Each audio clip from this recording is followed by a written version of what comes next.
Evening all. No respawns here. Hope you're doing well. So we are back in Croup Manor, and in this video I'm going to make a rather large wall using the Covenant wall pieces, and these are found in the Unlock Settlement Objects mod. Now these are pretty cool, but they're kind of mind-numbing a wee bit to use, just an FYI. Now what I do, and you'll see what I'm doing now because I'm doing it in front of you and everything, is because I have to glitch these in.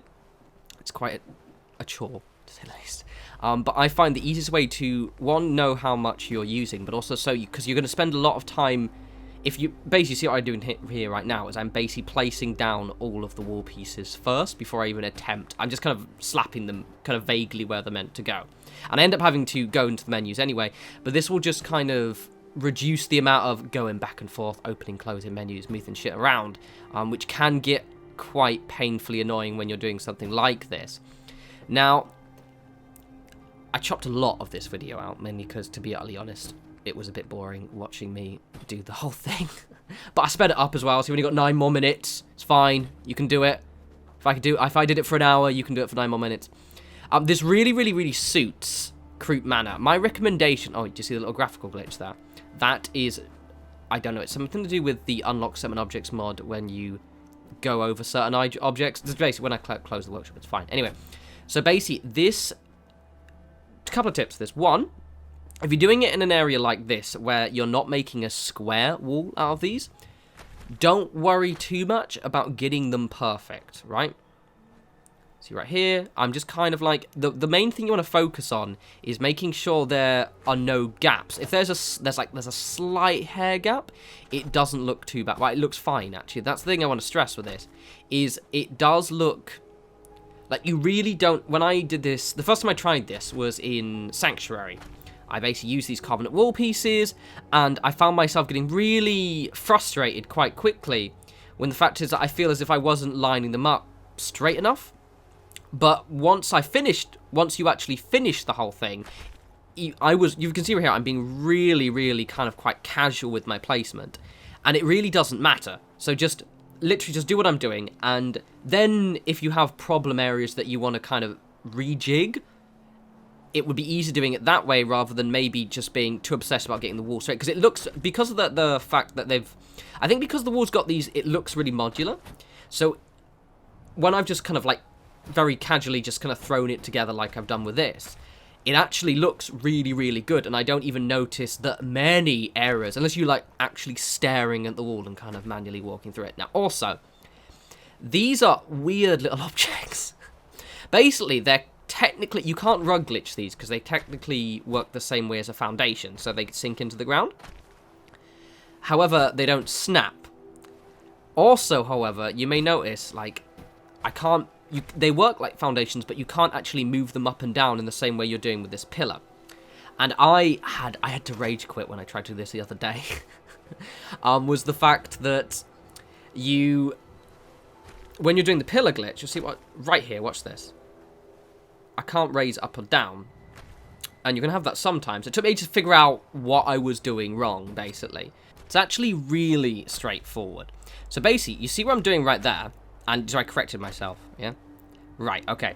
So basically, if you're putting the pillar next to the item, if you just have it so it's positioned, you need to sink it really far into the ground. You'll see, I actually learned it while I'm doing this video. It was pretty grand. You'll see me, I see right here. Yeah, I can, that's probably just low enough, which is why it's working. But if it was just kind of like, normally when I put the pillar in, I don't consciously make sure it's dug straight into the ground. However, this, you do need to do that. And if you don't, basically just won't work. You want me to raise or lower the item. Here we go. There we go. What happened there? See? And I have to bury it really far in the ground, and it allows me... I don't know why this is. I think it might have something to do with the pillar being over the part that's...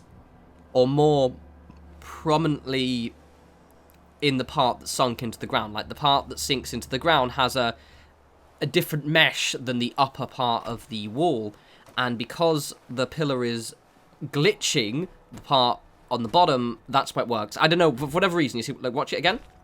Lower it in. Absolutely fine. So basically, this... utter nightmare the other day, because if you think about it, if you didn't know that's what I was doing, I would have it, and it literally was the case, where I was trying to do this wall, I was doing pretty much every other wall piece just was not glitching properly, and it was an absolute nightmare. So there we go. Low as you can. Beautiful. There we go. And that's what you do. That is pretty much the most helpful part of this entire video, by the way. It was, oh my god, you've no idea. Ah! Oh, look at that tree just kind of disappearing and then reappearing again. It's a bit, I don't know why it's doing that. I do actually, I explained that earlier, but it's still a bit weird. It freaks me out a little bit, especially when it suddenly makes shadows appear again. But it's fine. It's just a little bit disorientating, but it's fine. Now you see right here, I decided I did want to have the Covenant walls not go all around the back, mainly because it's actually even harder when you've got, unless it's a fully square settlement where you're actually counting the pieces, so they're counting the wall bits. If you're doing like this, where you can't realistically do a square shape, once you get to the point where the two walls meet, it's very, very difficult for you to get them so they work perfectly, so they match up. However, it's a lot easier if you just have it where they just connect to a kind of a non-wall piece. However, if you're doing it square, it's very simple to do, because you can just basically do, like, you know, 2 of those big pieces, and that's about it. Oh, you probably just noticed things is reinforced as well. You do want to put these little end cap bits. This is what makes it take a long time, for the record. If I didn't have these, I could do this in like a fraction of the time. However, I did do that when I did my sanctuary originally, and it just looked really ridiculous because it's meant to have these cap pieces on, because you end up having, I mean, you probably noticed earlier in the video, I did do it in a part when it was at the join to the wall, just because it was an absolute fucking pain in the arse and they wouldn't fit. But normally I don't. So you gotta have it there. It's one of those things. This is much more satisfying look than I was expecting, because I kind of like wanted to just use these Covenant pieces. I was like, okay, I have to do them. It's kind of almost required of me mentally. I was like, I need to have one settlement, and it really suits Croup Manor. But it is very, very awkward to do, and it's one of those things that I was worried that was going to look shit, because you see how here I'm just like kind of digging, you know, just kind of just shoving it in. But it looks grand. It looks really good. Oh, the reason why I cut that part out was because it took... there are lots of... It's about 30 minutes, 35 minutes of me redoing entire sections of wall in this video. Don't worry, I only show you the end result ones, but there are parts where I just went, this isn't working. That's where that wall's back there, see? It's a bit... Breathe, David. You finished it now. It looks really good. But this cool thing about these walls is they really are conducive to a very crisp settlement.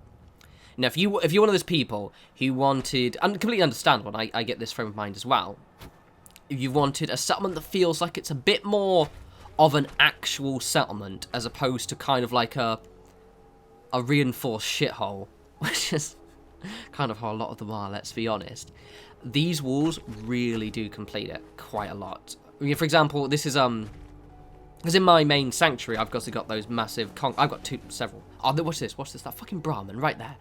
I just swore really loudly. That little shit just decided I'm just going to wait exactly where you're going to put that wall because I'm a fucking prick. Anyway, so it's very similar to my other sanctuary I've got. So I've got the one with the concrete walls, the one with the junk fences, and the one with the epic wall. It's one with the concrete walls. It's like that. I might actually redo that settlement again, actually. Maybe. I don't know. Maybe. I don't know. I won't show you guys because there's no point. But anyway, yeah. So it looks cool. Looks cool. It's cool. You'll see the tour in a sec. It's better than I thought. It looks really crisp. I don't know if there'll be any more kind of building videos on Croup Manor. I think I might just, because there's not really much building space, I might just put, just finish it off and then we'll do a tour maybe eventually soon-ish. Because it's quite a small little settlement. You've got the space here, but most of the video will be me decorating. So I probably will just do a kind of narrated tour instead of actually doing a kind of any more guide videos. You can see right here, you've got these kind of awkward little gaps, but it's fine. I could have, if it was, I would recommend seeing if you can connect the walls to a piece of structure that isn't necessarily a building. What I mean by that is, it would have been better if I just buried the wall into that building, right? It would have not had this rather awkward little kind of like filler piece that I've done here. However, obviously, when you were inside the house, you would have then seen the wall poking through. But like, say, I don't know, let's say that was a Maybe it might have a different example for me to just put a shipping crate or something there and make it look like it was part of the building. Anyway, here's the tour. As you can see, it looks really, really, really crisp and nice. But I did this quite just haphazardly in a lot of ways. And I didn't realise how good it would look. Like, you can see, if you really look, you can see, like, some of the errors and kind of the mismatching height. But I think the problem... And it's a slight hair-thin little gaps there, but there's nothing I can do about that. But at the same time, it's... Because of those walls, they look like they're prefab. Like you know, they're kind of just following a recipe while making them. It's okay that they're a little bit weird in points, because you don't really notice. Anyway, I hope you guys found that interesting, useful. I know it was obviously maybe me just kind of doing the same shit over and over again. However, it's quite cool, so enjoy it. As always, follow on Twitter at norespawns. I'll have another video up soon. You guys enjoy, your weekend now? Yeah, you guys enjoy your weekend. Take care.